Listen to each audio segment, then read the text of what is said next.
Salut à tous, bienvenue sur Binary Hope. Après avoir parlé des fonctions, du passage par valeur, des procédures et du passage par adresse, dans cette partie, je vais vous expliquer comment mettre un tableau en paramètre d'une fonction. Avant de commencer, j'aimerais faire un petit rappel. Un tableau, c'est un ensemble de cases qui partagent le même nom et le même type, ainsi que écrire l'adresse de t de i, c'est équivalent à écrire t plus i, ce qui implique que étoile, l'adresse de t de i est équivalent à étoile t plus i, et comme vous savez, lorsqu'on a un pointeur t c'est l'adresse de la case mémoire pointée, et étoile t c'est la valeur de la case mémoire pointée. Donc ce qui implique que t de i est équivalent à écrire étoile t plus i. Dans cet exemple là, j'ai défini une procédure qui s'appelle affichage et qui va effectivement permettre d'afficher les éléments qui se trouvent dans un tableau. Dans la fonction principale main, j'ai déclaré un tableau ayant une dimension 8 et qui contient 5 éléments qui sont respectivement 1, 2, 3, 4, 5, et puis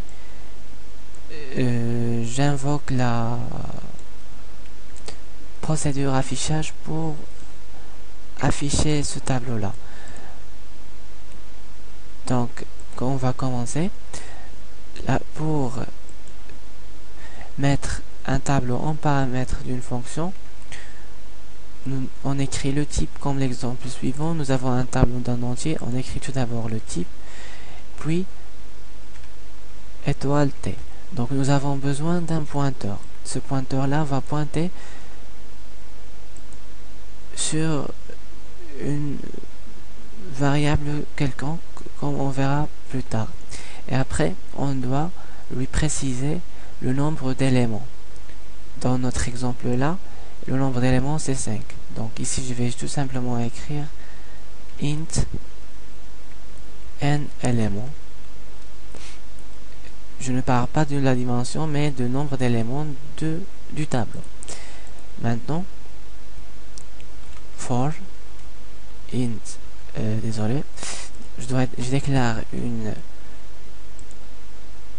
variable i pour jouer le rôle d'indice.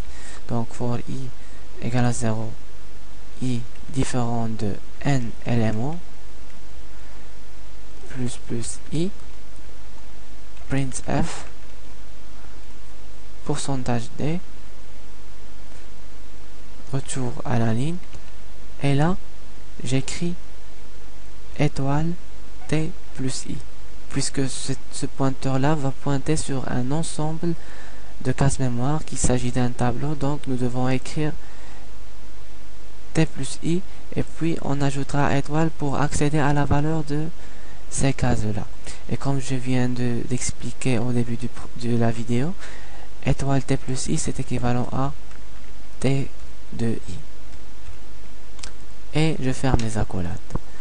Donc voilà, nous avons une fonction qui permet d'afficher les valeurs d'un tableau. Comment on va l'utiliser? C'est simple. Donc dans la ligne d'affichage, nous avons deux champs: le champ où je mettrai le tableau et le champ où je mettrai le nombre d'éléments. Comme vous voyez, nous avons ici 5 éléments, donc je vais écrire ici 5, et là on lui donne l'adresse de la première case du tableau, qu'il s'agit de 1% t de 0, ou bien t plus 0, ou bien t tout court. Je vais compiler mon programme, et voilà, comme vous voyez, affichage du tableau 1, 2, 3, 4, 5, et c'est terminé. Donc c'est tout pour les tableaux et les fonctions. J'espère vous voir dans la prochaine vidéo et bonne journée tout le monde.